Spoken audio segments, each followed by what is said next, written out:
So I very rarely play tennis now.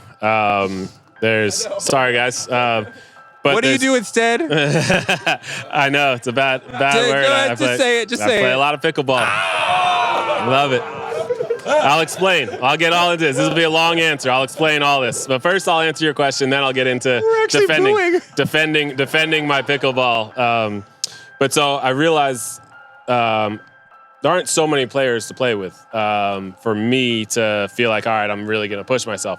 There's one kid that's in my area that just went off to Stanford last year to play there, and so I used to hit with him. And that was actually the fun for me playing tennis, was watching him get better. I watched him from being about a sophomore when he was begging me to call college coaches and say, hey, this kid's going to be good. This is going to be good. Like, they want to, when he was a senior, I had college coaches calling me nonstop saying, hey, you hit with this kid, Huzzy, you hit with this kid. How good is he? Is he a nice kid? Blah, blah. So that was fun for me. I saw his improvement for 2 or 3 years. And so I hit with him. And I realized this year when I went to Wimbledon, I played in the Legends there. So I pulled my rackets out of the bag. I said, last time I hit was when he was home for Christmas break. So I hadn't hit all year. So I just don't, unless I have someone where I feel like I'm making them better, I don't feel like I'm getting any better. And that's to defend my pickleball thing, is like, I'm not getting any better at tennis. I can still get better at pickleball because I just picked it up. So it's fun for me to get better at something. The Touré show. Okay, though. The Touré show. Okay, though. That might be the best question I've ever been asked. You're a phenomenal person. I mean, you legendary. I am a fan of you, my brother.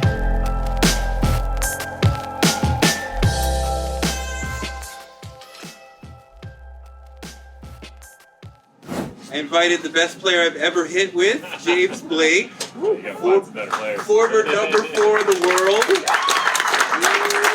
Grew up in New York partly, so partly, not in New York City. No, Yonkers, yeah. But New Yorkers still. Yeah. We're in a room full of tennis obsessives. A lot of people here play every day, played in college, love the sport. I see a lot of people here who just came off of playing a tournament. So we had our big tournament just a couple weeks ago. Yeah. So this is a room full of people who have watched you, who have played, who love the sport. So I can't wait to see what you guys want to talk about, because we're going to get to your questions a little bit later. But as a player, but also as an analyst, I want to talk about your game and your time on the court. But as an analyst, the issue that the tennis world is talking about right now, you know what we're going to talk about. I'm guessing, one name I think is... Right, Yannick Sinner. Yeah. And not necessarily to harp on him specifically. Right. But he was caught doing some infinitesimal amount of drugs and not suspended. And, you know, I was personally like, okay, that happened, moving on. Yeah. But when you see all these players publicly saying, what the fuck is that? Yeah. Why is he not suspended? And they have suspended high-level players. Simona Halep, very high-level player, dealt with a suspension for years. You know what happened there. Yeah. What do you think about this whole situation? So there's a lot to talk about with this whole situation, but I think first off I'll start with I believe he's got a very detailed story. Everyone on his team tells the same story, and it seems plausible with the amount that was in his system. I think the issue a lot of players have is how quickly it happened and how privately it happened, because they feel like that was done different than had it been someone ranked 100 in the world. And the difference is he's number 1 in the world, so he's got the ability to have lawyers immediately to know. And a lot of times when these things happen, you're alerted that you tested positive. For the most part, very rarely do you get a case like, oh, you got me. All right, there you go. What's the suspension? You caught me. So they have to figure out, how did this possibly happen? What's my excuse? What did I do? Where could I have? Is it tainted meat? Is it, that's one of the excuses. Is it something a trainer gave me? What else? I drank some of my wife's prenatal vitamins. That was one excuse that other people have given. Like, they come up with excuses or reasons why they could have something in their system. He knew exactly what it was, because this is something that's actually pretty common in Italy. This spray, it's caused other Italian tennis players, I think Italian football players, to test positive because they spray this on and you test positive. The fact that his trainer had it is ridiculous. I don't know why he would have ever had it anywhere near the number one player in the world, but he did. And the amount in his system was so small, they determined that it would not affect his play. And so he had this story immediately and was able to appeal it right away. Instead of getting provisionally suspended, he was actually provisionally suspended, but gave an immediate emergency hearing. And they said, okay, it's overturned because you have this evidence. So he had the evidence to make it so that they didn't have to do this. And then they went through all the process to see if they believed his story, if it all checked out. The one big issue that I have with it is we've heard that it was a tiny, tiny amount, a billionth of a gram or something that was in his system.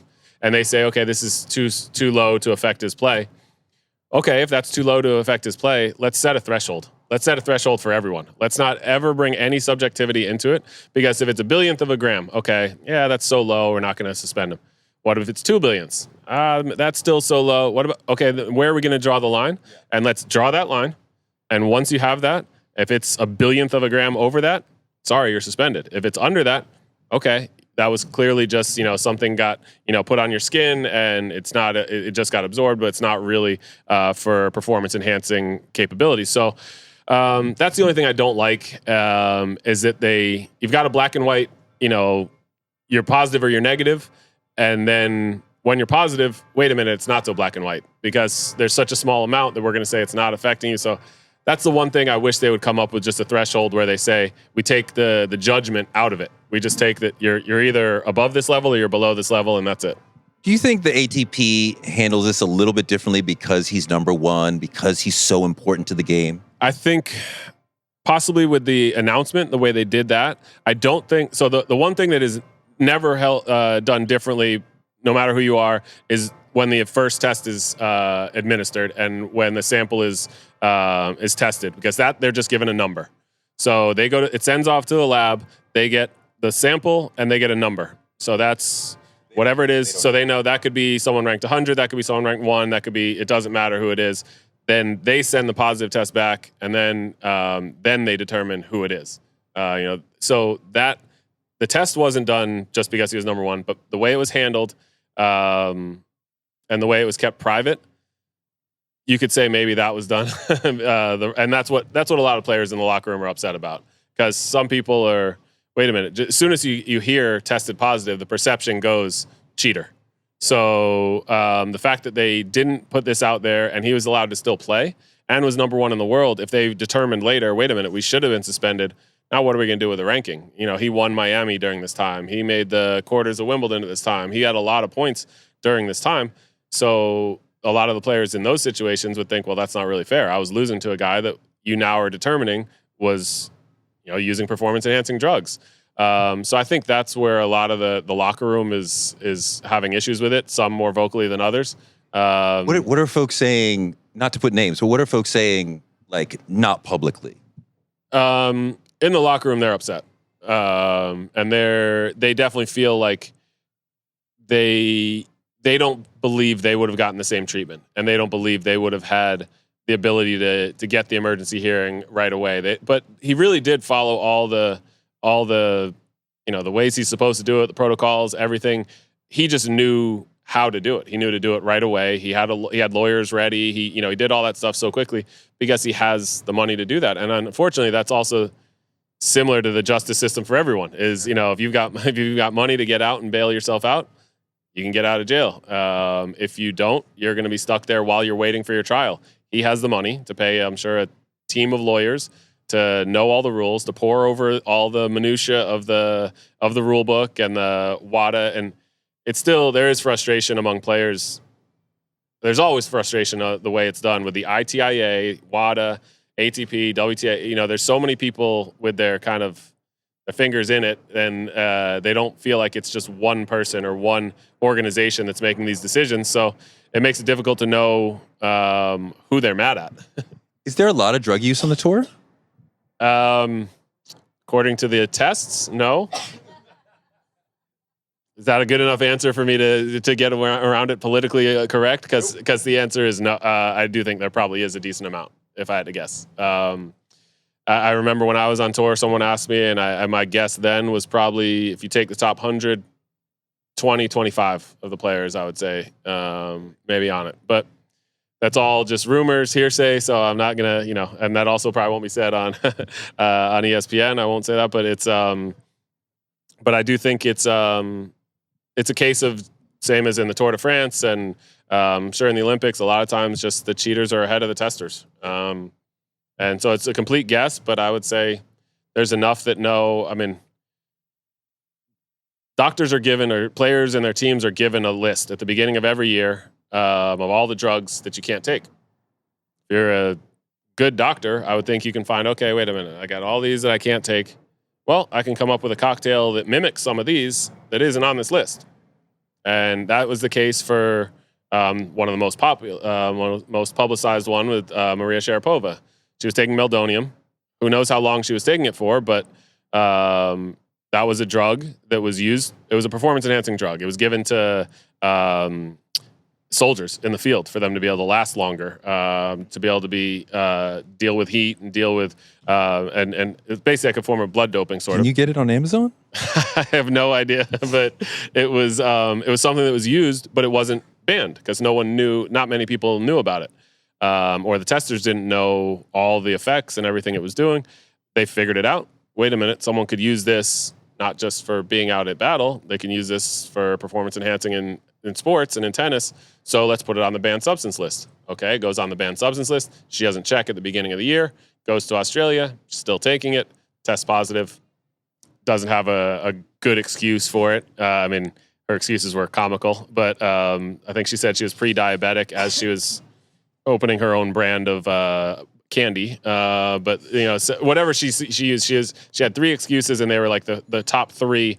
If you're gonna Google like what could this possibly be used for, it was those top 3, and those were her excuses. But basically, it was just someone came up with a way to give her an advantage, and then she didn't check. She just didn't do her. So I have a feeling there's plenty of people out there.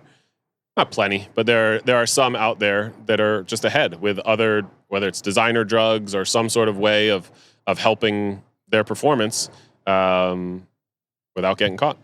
Let's talk about you. Okay. Did you? I was never doing that. No.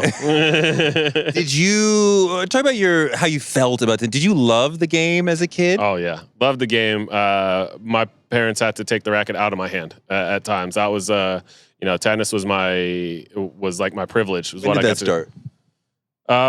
Pretty young. I would follow my parents to the courts. They played with each other all the time. Probably a place similar to Fort Greene here, and I would just follow them to the courts and wanted to be around. And when they were done, they would toss me a few balls, and I wanted to hit, and always loved it. And my brother's 3 years older than me, and wanted to be like Thomas. Yeah, I wanted to be like him. Wanted to be like my parents, and so every weekend played with them, and it was just a fun family activity. And then as I started getting a little better and better, as I was saying before we started, this is one of the things I love about anything in life is just getting better. That feeling of getting better. So I was figuring out any way I could to get better at it, and I just loved it. I loved that feeling, and loved the training, loved so much about the sport. So it was a crazy ride. What do you think, before you get to Harvard, what did you do as far as your training that really helped propel you? Were there certain things that you did that you're like, okay, that really made a difference? Yeah. So I had a one-handed backhand, and I was tiny. So it was really easy for people when I was young to just overpower me, hit it high to my backhand.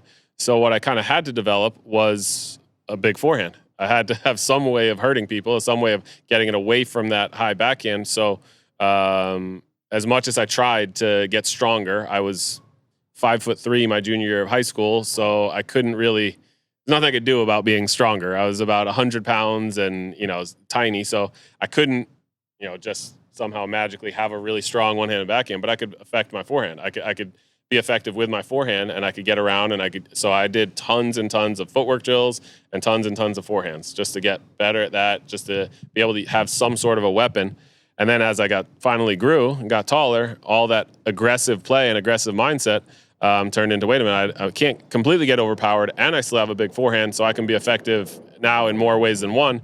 And I got a lot faster just by growing 9 inches in 1 year. That makes you a lot faster. So Yeah, so it was just a ton of doing that, and I never actually realized until I first saw myself play on TV how kind of like short my swing was on my forehand. I thought I had, same as everyone else on tour, like, I have this big long swing, but the short swing was, I think, because I grew up playing mostly on very fast indoor courts, that you don't have time to take this huge long swing, so it just naturally became just back and forward, and I had people making fun of me when I was on tour, and I'd never seen myself play. And then I remember the first time I went down to Australia to play in the Hopman Cup, and they were replaying all the matches all day in the hotel. And I was like, wait a minute, I thought I was playing that. Oh my goodness, my forehand looks terrible. Like, I can't believe that. I thought I had a much bigger loop on that, but yeah. So that was just the way I learned was on. Well, let's talk about the forehand a little bit more. I mean, there's a room full of people who think about technique, their own technique all the time. You ended up having one of the greatest forehands in the world. Thanks. So just technically, what did you do that separated your forehand? Well, I think that simplicity of it made it really effective. I think I was lucky enough to have a coach that actually stressed the fundamentals right at the beginning. So I didn't have one of these crazy Western grips. I switched from that when I was very young. Grip? Mine was more like semi-Western. But it made it so I was able to, I didn't have to like turn it way down, or, you look at like the Jack Sox and the Coco Gauffs that have a real tough time getting low. Mine was not like that. So I was able to hit the ball low. I was able to handle it up high. And I'm just thankful that he kept me with that kind of a grip. He switched me from it. The reason is a lot of young players start with that really crazy Western because it's so hard. It's so much easier when you're shorter to hit, when it's above your head. And so it's easier. And so even though I was little, he still changed it to make it so that in the long run, I'd have more success, even though I wouldn't have as much success maybe in the 12s or 14s, which I didn't. So, but that was okay. It was building for the future. So I had a really simple swing, but it made it so that it was able to return easier. When you got 140 miles an hour coming at you, you don't have to really alter your swing that much. And the power I was able to create was from the legs and the core, and then just the fact that I was able to kind of coil quickly, and then just kind of release and have a big snap right there with the wrist, and somehow it went pretty hard. It sure did. You beat Nadal 3 times. I did. Including at the U.S. Open when he was 2 in the world. 2 in the world, and you were like 32 in the world. And I don't know if I was even that high. What did you do to beat Nadal? So that was an interesting match because I was I'd been off the tour for almost a year. That was when I was hurt and I was sick the year before. And that was when he made his huge rise. He was only 19 years old at that time. He had won the French Open. And in my opinion, he had already cemented himself as the best clay court player in the world. But I had watched him, but I'd never practiced with him. I'd never played him because he had just come up when I was off the tour. And I got out there and I didn't know what to expect. I had a good scouting report actually from Andre Agassi. Had played him a couple weeks earlier in Canada, and he gave me a little bit of a scouting report, but I was not ready for that first ball he hit in warm-up. I'm sure you guys have all seen how excited and hyper he is from the beginning. And first forehand, he rocketed it harder than just about anyone else I've ever seen hit a forehand with the first ball in warm-up. I was like, oh, shoot. So it's hard, and it's spinny, and it's high. So that's the thing that he was different then, is he absolutely flattened it out and ripped it in warm-up. And then when we played the match, it was high and spinny. He didn't flatten it out. He changed from warm-up to... Yeah, it was just, I was amazed at how hard he could hit it, but he didn't use that because he was so effective on clay then that with the high, heavy, spinny ball, would get up to players' backhands and get them off the court, and he could run with them and dictate play that way. But that first time when I played him, I realized I felt like he was playing as the best clay court player in the world on a hard court. Throughout his career, he changed and he shifted and adapted to being a great hard court player, a great grass court player, from just being a clay court player that also happened to be really good. So I felt very lucky because at that point, his serve was very predictable. His forehand, he was looking, and I also had the benefit of he's 2 in the world. I'm not expected to win. He's hitting that high ball, trying to loop it to my backhand. I'm not going to let him do that 3 or 4 times in a row because if I do, I'll have no chance. So I'm going to take a chance. If he tries to get it up high to my backhand, I'm either going to chip it low, get him, chip it down the line, get him, changing direction a little bit, or I'm going to do everything I can to get around and take a chance and just rip a forehand. And I felt like, okay, I'm going against the number 2 guy in the world. I don't have the pressure. I can do this and be aggressive and be, kind of freewheeling a little bit. And it started working. And win the first set. Don't think it's much of it. Lose the second set, and I think, okay, now it's a 2 out of 3 set match. he's getting fired up. He's all pumped up. But I'm like, okay, it's just a 2 out of 3 set match now. And I feel like there's not really that much between us. And I feel fine that I can win this and go on, win the 3rd set. And I mean, it sounds weird, but like it actually started feeling easier and easier in the 4th set. And you beat one of the legends of the game. You think every single thing is going to be tough. But I got there and I was like, okay, keep doing what I'm doing. Don't even think about the score line. Just I'm feeling like I'm being effective with everything I'm doing. And then I think I broke him to win the match. And I was like, okay, I was already up a break, and I'm like, I think I can hold serve, but I started just being aggressive without return game, and I'm like, I can't believe I just got over the finish line. But in general, as you're playing, are you thinking that much? Are you thinking about the score? Are you kind of trying to just be in the moment? Yeah, trying to think about the moment, like just playing the way you're playing. And if you're ahead, you think, okay, what am I doing this to get ahead? How am I doing this? And keep doing this because they're going to adjust. Very often, if you're ahead, they're going to figure out a way to adjust. And okay, now what are they throwing at me? Do I need to adjust that, or can I keep doing what I'm doing and it's still going to be just as effective?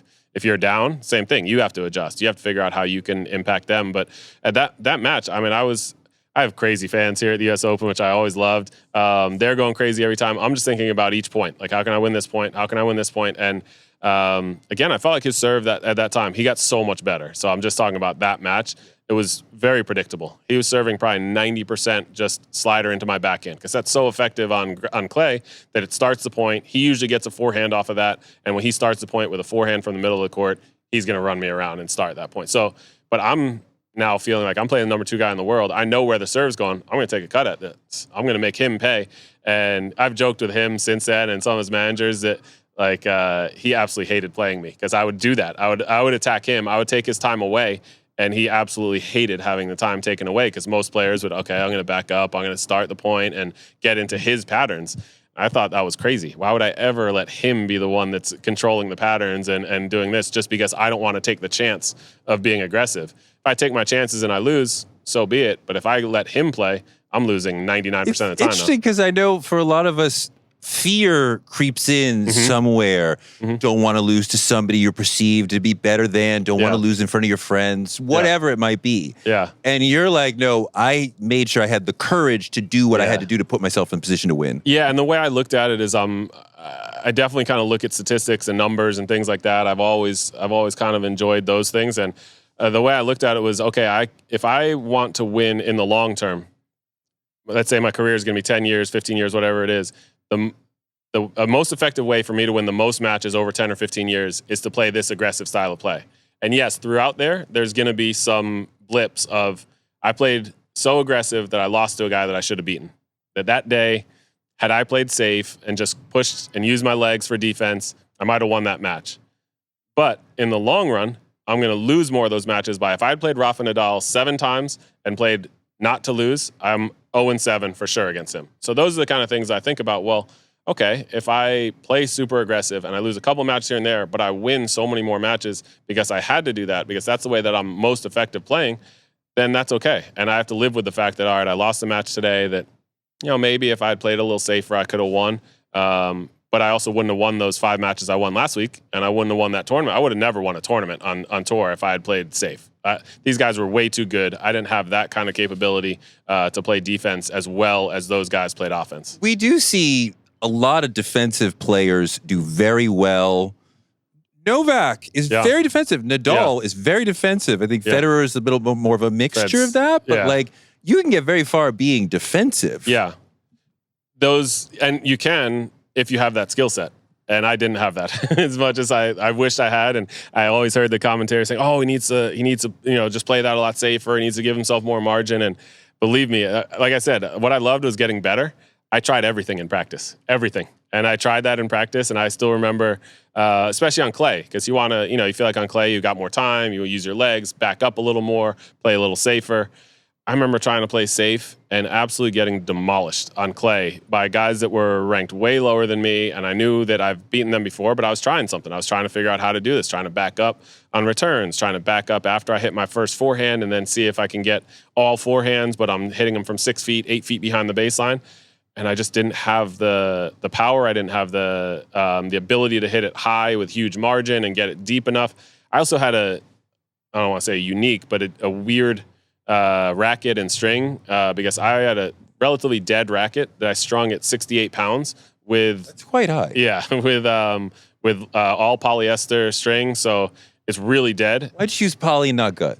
I tried gut at the beginning, and then the first day I tried poly, I basically threw out all my gut. I'm like, this stuff feels so much better. It just, I could swing harder. I felt like I could swing, and the ball had so much more work on it that it would come down. The ball that I felt like I would hit 6 feet out was dropping in on the line. And now I felt like, oh my goodness, this is great. I can rip every ball I want. And that's what I always wanted to do, is be able to swing out at it, which is why I strung it so tight. But it also made it so it was very difficult to drop way back and then still have enough on it, enough loop to get it really deep in the court. That's why you see these guys that are going way back.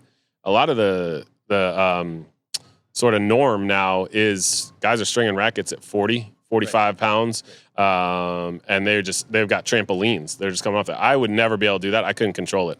I didn't have that kind of hand skill. I call it a little more. I had blunt force skill. I didn't have the real finesse and feel. So I had to use what I was good at. And Novak's one of the best defensive players of all time, and he can do that. And he moves so well, and he's able to redirect balls better. As opposed to me, I wasn't able to just redirect. I had to get time on my hands on my side to be able to take time away from them by being aggressive. Not a lot of people in the world who can say they beat Roger Federer. No, and you did. I did. Yeah. How'd you do that? Yeah, that was incredible. We can clap for that. Jesus Christ. Yeah. That was, it's one of my favorite memories on tour, really, because that was, I thought, Novak's now, I'm past him in the GOAT debate and everything, and there's no real Novak discussion. is the GOAT. Yeah, there's no real discussion anymore. But at that time, I felt like no one's ever going to catch Roger. This is the greatest player I've ever seen, the greatest player of all time. And he had beaten me, 6 or 7 times already. And he was the only guy. So when I got to 4 in the world, I still felt like on my day, if I was playing well, I don't care who's on the other side of the net, I can beat him. I'm able to play well enough because I'd beaten Rafa. Number 3 in the world at the time was Davydenko. I had a great record against him. Anyone else, I felt like I can beat him. Roger, a couple times, I get to the finals, I play him. I'm like, I'm playing unbelievable. And it was like, I'm back to like playing my older brother when I'm a little kid. Like, this guy's killing me. Like, I'm doing everything I can, and he's doing it better. He's showed me there's another gear. So I felt like it was so difficult. He was the one guy that I'm looking at him and watching him play and thinking, like, how am I ever going to beat him? And then I beat him at the Olympics, which was so cool to beat him when you got USA on your chest and you're so proud. And the Redeem team was there that year, and Kobe and LeBron called afterwards, and like that was so cool to like celebrate and get back to you basically stay in dorms at the Olympics and get back to the dorm room, and there's like kind of poster or like flyers or things all over, like little pictures and notes from all the other teams saying congratulations. So that was a really special feeling because tennis is so isolated. You're out there on your own, and so to feel like you're kind of part of something bigger there was really cool. You're at an interesting period in history because when you come up, there's still some serve and volleyers, right? There's still some all-court players. Yeah. And now we're all baseliners. Yeah. Nobody serves and volleys. Barely even occasionally serve and volleys. Yeah. What has happened? Is that purposeful? Or are they trying to slow down the courts and the balls to create longer points? Or guys got huger and you can't serve and volley? I think it's a big reaction to the tour was very scared a few years there that it was Sampras and Krajicek and even Ivanisevic and Ruzetsky, and that the serve was going to completely take over the game. And that it was going to be boring for fans to watch, and no one was going to watch. It was going to lose. People were going to lose interest. There was that big article about is tennis dying in Sports Illustrated, and I think they had a knee-jerk reaction and slowed everything down. They slowed the balls down. They slowed the courts down. They even slowed the grass down at Wimbledon, which I think is. I don't love that because I remember when I played there, and it was right during my career because it was 2002, I believe, when I played at Wimbledon. I played Richard Krajicek, and I remember looking at the stats afterwards, and it was first serve, second serve, how often serve and volley. For him, it was 100%, 100%. Serve and volleyed every single point. We played 5 sets, 12-10, every single point he serve and volleyed. And that was when I was still using gut. I would use gut on the grass because I felt like I needed to serve and volley there because it was still quicker. It would stay down. And then 2 years later, was it 2 years later or 1 year later? Whichever year Leighton Hewitt won over Nalbandian in Wimbledon. I believe that was 2003. you could tell the grass had changed. They changed the way it grew, whatever they did. They changed to a completely different kind of grass. And now you're able to play back, and you're able to stay at the baseline and rally and stay in points that way. And from then on, the game has it's all become homogenized. All the courts are very close to each other. There's like there's a scale that you can see. We get the court reports in Miami when I'm doing that, and they're all within like 10 points, as opposed to it used to be there'd be a 50 and there'd be a 25. And, they're way different. You go to the French Open, and whoever wins the French Open has no chance of winning at Wimbledon. And the guy who wins at Wimbledon has no chance of winning at the French Open. And I actually really enjoyed that because I wanted to see, hey, Pete's the best player in the world, but how's he going to adapt to the clay? Well, now you got Carlos Moya playing great at the French, but is he even going to show up at Wimbledon? How is he going to do? Because he's got a big serve. Maybe he can win a few free points that way, and can he figure it out? And a way to adjust, because right now, if you're the best player in the world, you're probably the best player on every surface. And so that's where I don't love it as much, but it was definitely a concerted effort to make it so that it wasn't going to be completely dominated by servers. And then the string change was the biggest probably innovation in my lifetime for tennis, was the polyester string. Guga was, I think, the first to have it. And when he dominated it at the French Open, I think it took a year or two for people to catch up to realize, oh my God, he's playing with this string that grabs the ball so much more than any of the gut or synthetic gut that we've all been using. And then everyone figured it out. And I still remember Andre had the same feeling that I had. Andre, the first time he used it, he said, I will sign a petition right now saying this is illegal for everyone to use, or I'm using this for the rest of my career too. The poly. Yeah, because it makes that big of a difference. So I think that changed. So it made it so that serving and volleying against someone that has that much control over the return when they're hitting it with that string, it just made it so much more difficult. The poly thing happened organically from the players seeing this is a better string. Yeah. At the same time as the tour saying, we got to slow this down. So these two things are happening, but one has nothing to do with the other, really. No, it was, the court slowing and getting more homogenized, I believe, was a concerted effort by the tours to make it so that you could have more rallies. It would be longer points. And then I feel like right after that happened is when the polyester became so much more popular, and everyone realized, oh my goodness, I have so much more control. And now the courts are slow, so there's no reason for me to ever go back to the gut that has so much more feel when I'm coming in and serving and volleying. I can use this, and I don't ever need to do that, even on grass. Because I used to go, so those first year or two when I used poly, I would switch to gut for grass. And then I was like, you know what, forget it. I'm not serving and volleying anymore on grass. That's not even effective here. So I'm going to go to all poly all the time. And I think a lot of people realize that as well. A lot of us play a tournament, play a ladder match, whatever, and fear creeps in, right? Yeah. I don't want to lose. And that's because it matters to us so much. But really, we're not playing for money. You're in the quarters, right? At the US Open. Yeah. You win, that's $500,000 more than if you lose or whatever. And that could make a gigantic difference in your year or whatever.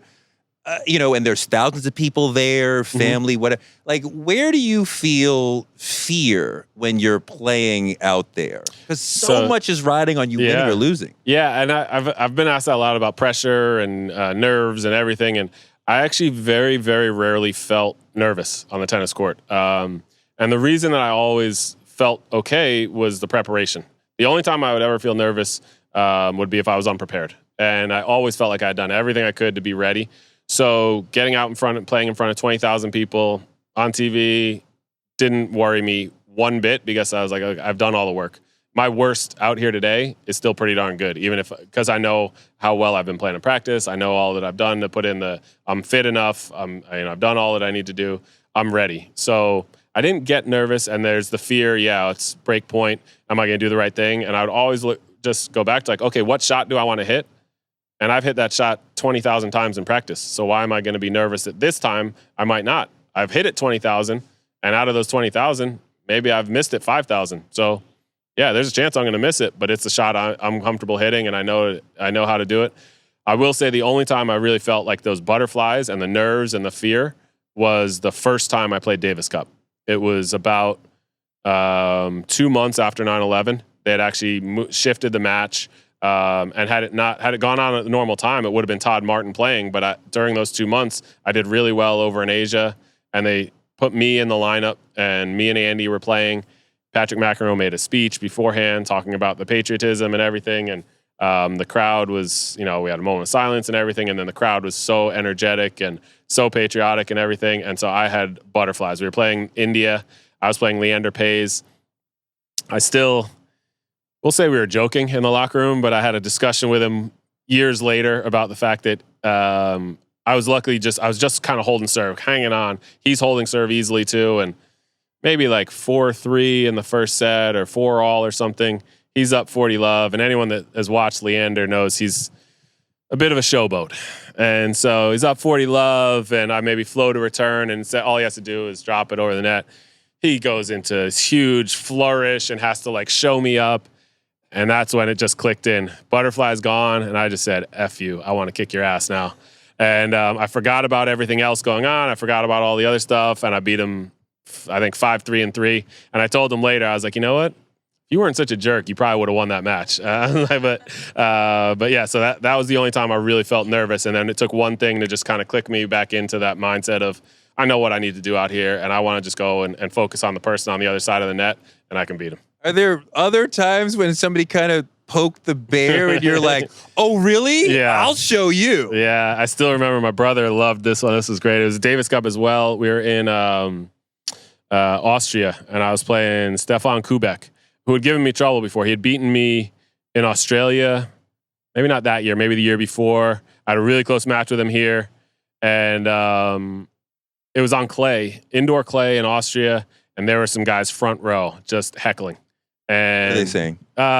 Just he's too good. You can't make that. I can't believe you're still going for that. And just chirping nonstop.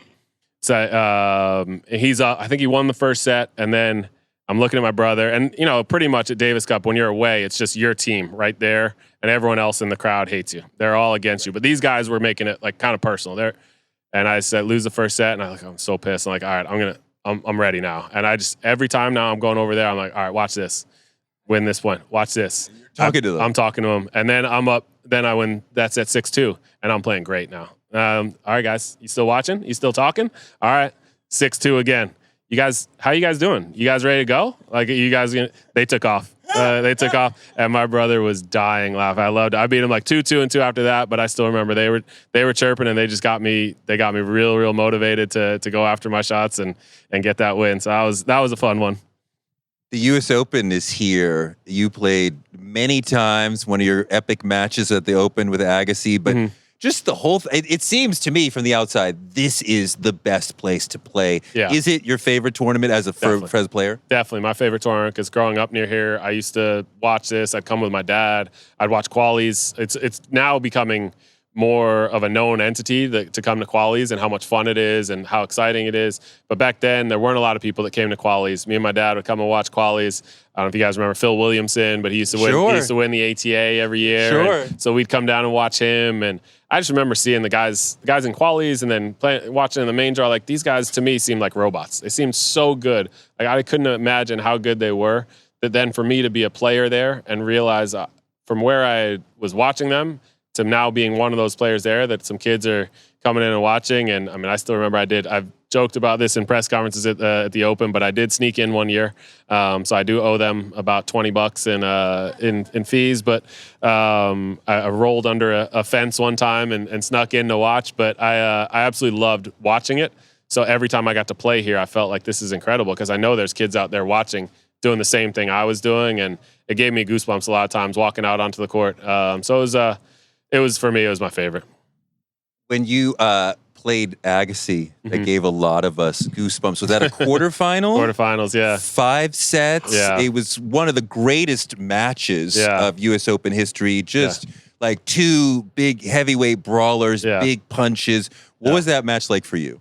Well, that one was crazy. I mean, looking back, it's so different than the way I felt that day. That day, I was just like, okay, I've beaten him before. He's beaten me, so this is going to be a battle. And they were hyping it up all day, because it was a night match all day. They're hyping it up. The day before, they're hyping it up. Once we both won our round of 16 matches, they're hyping it. So I'm coming back from injury and illness. He's late in his career. Are we going to see Andre again? Is he going to have one more unbelievable run? Is he gonna... And so they were hyping this huge. And I was always thinking, like, very rarely do those kind of hyped matches live up to that billing. There's huge hype, and then it's 2-2-2, and it's over. But this one, they were like, all right, it's huge hype. I'm going out, but I know what to do. And we both play really fast. We both have, pretty clear mindsets of what we're trying to do. We're trying to dictate. He's trying to dictate from the center of the court and get me running. I'm trying to dictate with kind of the center of the court and get him running. But I'm trying to use my forehand as much as possible. He's trying to dictate with his backhand. So we got clear plans, and I get up 2-0. Seems relatively routine. Then he starts absolutely tattooing the ball. I mean, he's a great champion, and champions always do adjust like that. And he plays he's starting to hit out of his shoes. And I probably take the foot off the throttle that tiny, tiny bit, and he takes advantage, and he's ripping now. Now he's the one that's playing more aggressive. I remember that. I remember getting up a break in the 5th, serving for the match, and that's where it's tough because that changeover before serving for the match, longest changeover ever. You got 90 seconds. It feels like 90 minutes when you're just waiting there because you're like, all right, all I'm thinking about is make first serves, make some first serves, get a couple free points, see if there's any way I can do that. He takes advantage. He gets every second serve in that game. He's putting it on me, being aggressive. We end up going to a tiebreak, and I think if I remember correctly, every single point in that tiebreak was won with a winner or a forced error. There were 0 unforced errors. It was really high level of tennis, and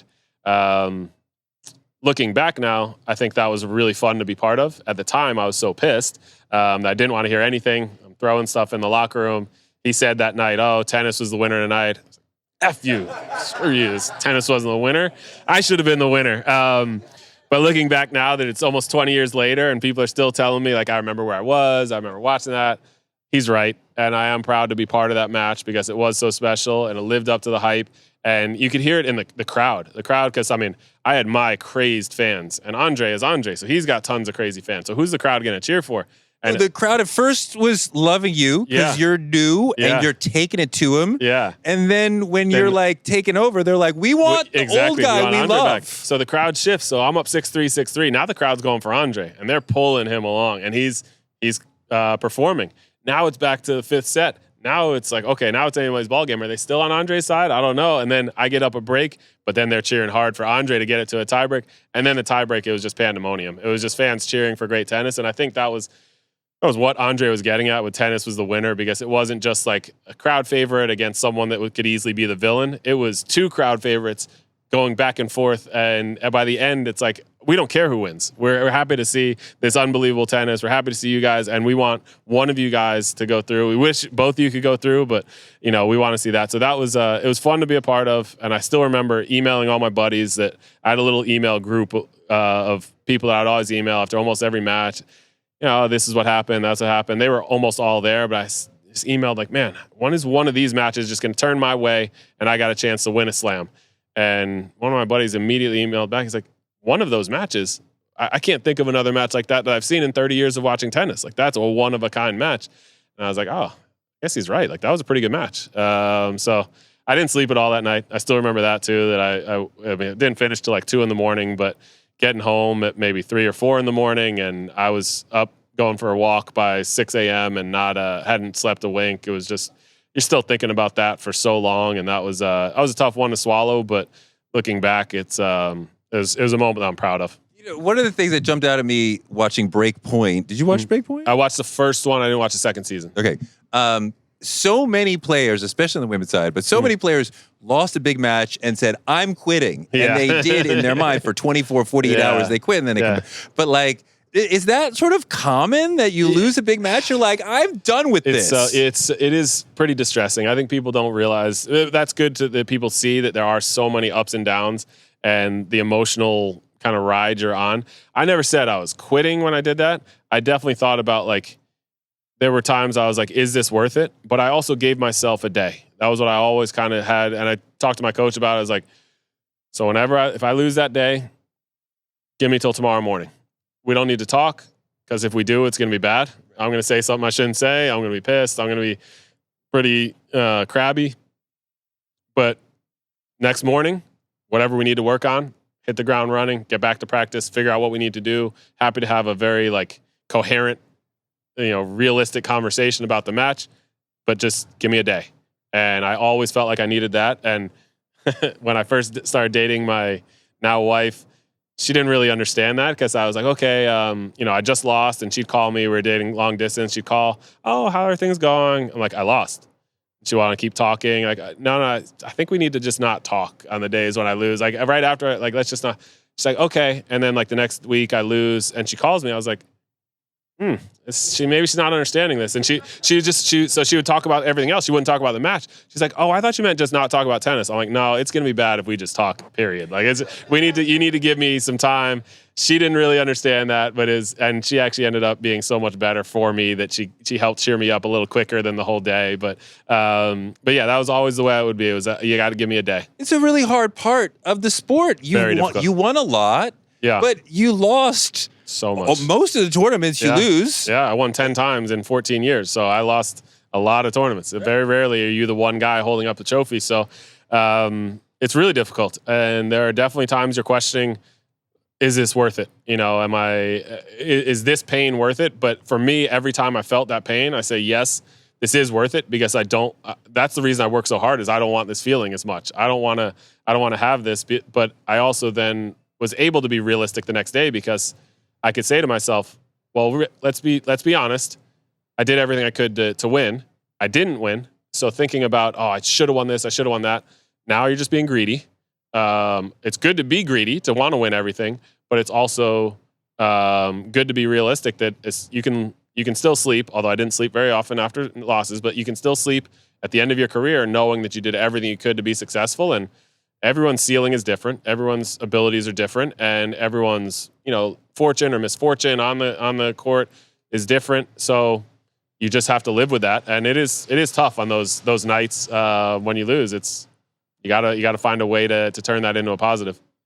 So before, when you said tours and you talked about the tours, ATP and WTA, both doing something at the same time, I was like, wow, what an amazing idea. Yeah. If you were, because I think the tournaments have too much power, right? Which then squeezes the players who aren't in the top 10 or 20. Would love to see a union that's taking care of the guys and women who aren't in the top 100. Yeah. Would love to not have Wimbledon and the US Open have so much power. Yeah. If you're a commissioner, what can we do to create a fairer tour for more players?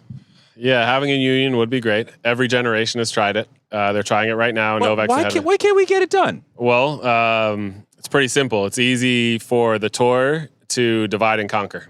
If you think about what everyone on tour wants, it's a bunch of independent contractors. It's not something where there is one unified wish, or because what Novak wants may not be. So what a great number one in the world top player wants is not what the 120th ranked clay court player wants, which is not what the 40th ranked doubles player wants, which is not what the 17-year-old up-and-comer wants, which is not what the 38-year-old veteran that's on the end of his career wants. They all want different things. The only thing they could always agree on is they want more money. That's always the goal, and more money, less tournaments. That's the goal, but how do we get there? And everyone has different demands. Well, I want more tournaments on clay. Well, I want more tournaments on faster court, on these faster courts. Well, I want more rest time because I'm an older player. I want to take away all the appearance fees because I just want the prize money to be higher because I'm a young player. Well, wait a minute. I earn those appearance fees. I'm 30-something years old. I should be getting those because I didn't get them when I was up and coming. So it's so easy for the tours to say, well, if you guys can agree on something, then great, but the players can't agree because everyone wants different things. So they always try to get a union. The power that a union would have, that they would probably have to enact, is a boycott, because that's the only way I think that they can actually get the tours to understand the seriousness of it. And I just don't know that's possible, because if you say, okay, you got to take the top 30, 40 players in the world that are going to say, for it to be effective, you have to take all of the big names, and they all have to boycott a slam. Well, really, if you said 3 guys in the top 5, right, the household names were like, we're not coming unless you do X, Y, and Z. tournament's still more powerful. Tournament still goes on. And if it was If Novak, Carlos, Alcaraz, and Sinner? Yannick say we're not playing, and you get we're on ESPN, we're gonna have a heartfelt story about Zverev winning his first slam. We're gonna have we're gonna have something about this is the first time an American's won since Roddick, and we got Taylor Fritz or Francis Tiafoe holding up a trophy. This is unbelievable, and we're not even gonna mention Sinner, Alcaraz, and it needs to be 30, 40, 50 of them to say, and it has to be all the top ones. You can't have one that comes in, because if it's 49 of the top 50 that aren't here, but Carlos is, tournament goes on. So you need everyone to be unified, and it's so hard because careers are getting longer now, but when I was playing, a good career would be 10 years. So you're going to say, all right, you got 40 slams maybe. And realistically, maybe you're injured for 4 or 5 of them. So you're talking about 35 slams, and you're going to take one of those off to make a point that is only going to help the generation after you. Tough to do for a group of players that, and I'll put myself in this, you're pretty selfish when you're out on tour. You're thinking about your own career, because your career is what affects your family. So it's really difficult to get that to be enacted, and that's why I think that's a big reason why it's never happened. Just because it's so many players that I know Andy Roddick, I think, has talked about when he tried to do it. He got a lot of the sort of decision makers and big names, marquee players together at Australia one year, saying, "Hey, we've all been kind of complaining and about a lot of stuff. So if we're not going to do anything about it, we either need to get together and say none of us are playing, or are we going to just stop complaining? Because we got to do one or the other." I wonder if Novak is not the best messenger for the right. I imagine Andy or Roger have a better relationship with more people. Novak surprisingly actually has a great. I know a lot of people see him as more of the villain at times, but he has a great relationship with a lot of the players. He's the one that's leading this charge with the thing they call the PTPA, Players something Association, and he's backed by. The reason this one's different and may have more possibilities is it's backed by some real money. I think Bill Ackman is involved. There's a couple of other. There's another billionaire who's friends with Pospisil, and Pospisil's involved. And so they have gotten a lot of players to be involved, and they're really trying to get it off the ground. And we'll see. I hope they do, because it would be great for the players. But in reality, the prize money has gone way up. So they're already, just the threat of anything, just the fact that there's more transparency now about the dollars that are coming into the sport. It's $100,000 to lose first round here. It's the qualifying. If you made last round of qualies here, you made more than John McEnroe and Chris Evert made for winning the tournament in 1980. So it's gone up. When I first started, it was $10,000 to lose first round. Now it's $100,000. It's gone up 10x in 20 years. It's a pretty good return. The amount that the winner gets has raised more than right. Yeah. And we need to see a higher raise in the first round, second round versus the winner. Which they're trying to do. They're doing more of that. Eric Buderak at the U.S. Open is doing a better job. He's made the doubles prize money go up quite a bit. It's $25,000 now to lose first round there. But what I want to see is it drop down even further, because these guys that are making slams. So if you're making all 4 slams and you're around 80 or 90 in the world, you're in the main draw of those, you got $400,000 pretty much guaranteed for the year. That's already a great start. And then you obviously have to play a bunch of others. Now you're doing well, you're making money. It's the futures and challenger level that has barely changed since when I was. So like I said, I was 10,000 to lose first round at a slam when I was starting. Now it's 100,000. When I was playing futures, it was about $1,500, maybe $1,700 to win a future. Now it's about $2,000 to win a future. It's the same. And so that's where it needs to go in. Those players need to be getting paid more, because their expenses have gone up. Racket string has gone up. String has gone up. Travel has gone up. Everything else, hotel rooms have gone up. Everything's gone up, and that prize money has not. So they're absolutely scraping by. That's why you got the guy in Challenger sleeping in his car because he didn't. Exactly. Guys, I want you guys to ask some questions. Whoever wants to jump in, you got a question, Mohammed? Mohammed just said, "Do you still play?" Yeah. And how competitive are you? And a lot of folks played as juniors and then let it go. What's going on? So I very rarely play tennis now. Sorry guys. But what do you do instead? I know it's a bad word. Just say it. I play a lot of pickleball. Love it. I'll explain. I'll get all into this. This will be a long answer. I'll explain all this. But first, I'll answer your question. Then I'll get into defending my pickleball. But so I realized there aren't so many players to play with for me to feel like, all right, I'm really going to push myself.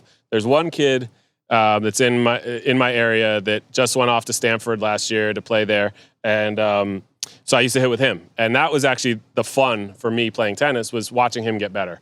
I watched him from being about a sophomore when he was begging me to call college coaches and say, hey, this kid's going to be good. This is going to be good. Like, they want to, when he was a senior, I had college coaches calling me nonstop saying, hey, you hit with this kid, Hudson. You hit with this kid. How good is he? Is he a nice kid? Blah, blah. So that was fun for me. I saw his improvement for 2 or 3 years. And so I hit with him. And I realized this year when I went to Wimbledon, I played in the Legends there. So I pulled my rackets out of the bag. I said, last time I hit was when he was home for Christmas break.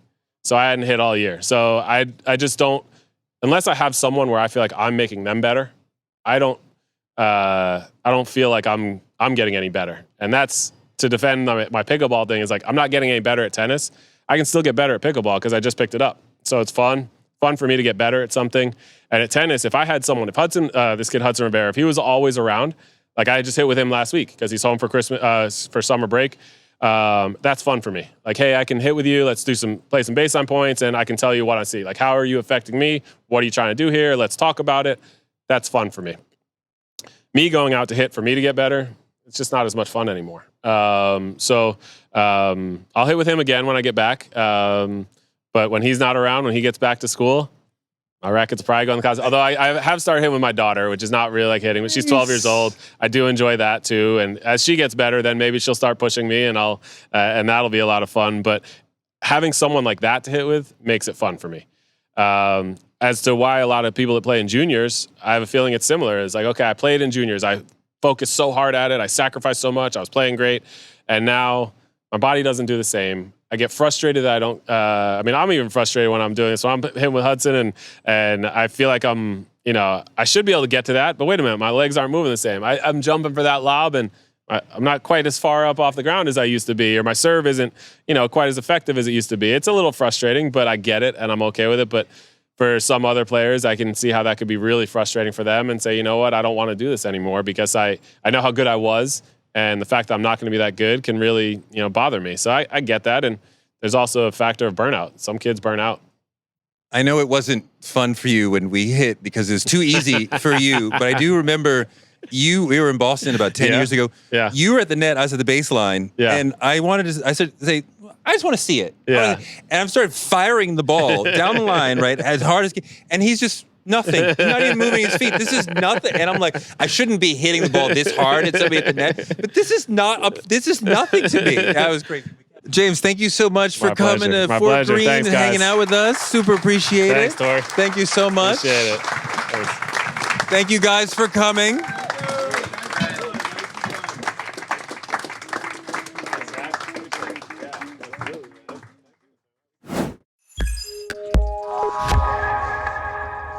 Hey, if you like what you saw today, be sure to check out more Touré Show content right here. Don't forget to click that subscribe button for more Touré Show content every week.